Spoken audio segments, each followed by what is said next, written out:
અમરેલીના રત્ન કલાકારો ભાવમાં ઘટાડો થતા હડતાલ ઉપર ઉતરી જવાનું જાણવા મળ્યું છે। અમરેલીમાં ખેતી પછી વ્યવસાય તરીકે હીરા ઉદ્યોગને સ્વીકાર્યો છે, પરંતુ તેમાં પણ તેજી મંદીનો સામનો કરવો પડે છે।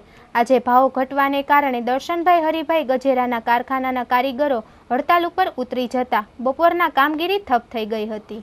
અંદર લક્ષ્મી ડાયમંડ નામનું જે હીરાનું ખાતું ચાલે છે, એની અંદર કારીગરોએ આજ એ લોકોએ ભાવ કાપતા હડતાલ પાડી છે અને કારીગરોને જે પેલા ભાવ આપવામાં આવતા એની અંદર એ લોકોએ 40 થી 50% ભાવ તોડ્યો છે। સાંભળો જો એટલે મારું જે અમરેલીના લક્ષ્મી ડાયમંડ ખાતે કારીગરોએ ભાવ વધારાના મુદ્દે હડતાલ પાડી છે। લક્ષ્મી ડાયમંડની અંદર જે કારીગરો કામ કરી રહ્યા છે, ઘાટપેલ, તળિયા, મથાળા, આટપેલ, જે તમામની અંદર કારીગરોના 40 થી 50% ભાવ ઘટાડો કરવામાં આવ્યો।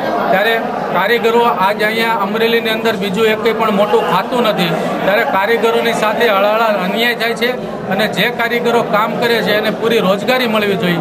લક્ષ્મી ડાયમંડ સાથે ડિસ્કસ થાય છે, જો એમના શેઠશ્રી આવી અને મંજૂરી આપશે અને ભાવ જે છે યથાવત કરી જ આપશે તો જ કારખાનું ચાલુ થશે, નહીં તો કારખાનામાં હડતાલ છે એ વાતચીત ન થાય ત્યાં સુધી ચાલુ રાખો। અત્યારે હાલ ભાવ શું છે અને એમાં ઘટાડો થયો છે કે નહીં? હાલ જે ભાવ છે બધામાં એની અંદર ઘાટની અંદર 2 ને 80 પૈસા તોડ્યા છે, તળિયાની અંદર 1 ને 40 પૈસા, તેલ મથાળાને અંદર 52 પૈસા, ટેબલની અંદર 33 પૈસા અને કારીગરોને મફતના જલારામના રોજના 10 હીરા બનાવવામાં આવે છે। ત્યારે કારીગરને પણ કુટુંબ છે અને બાળકો છે, આ મફતના જે 10 હીરા બનાવવામાં આવે છે તે બંધ થવા જોઈએ અને કારીગરોને યોગ્ય ન્યાય મળવો। બરાબર। આ કારખાનામાં કેટલા કારીગરો કામ કરી રહ્યા આ કારખાનાની અંદર અત્યારે 1200 માણસો કામ કરી રહ્યા છે અને 1200 માણસોને રોજગારી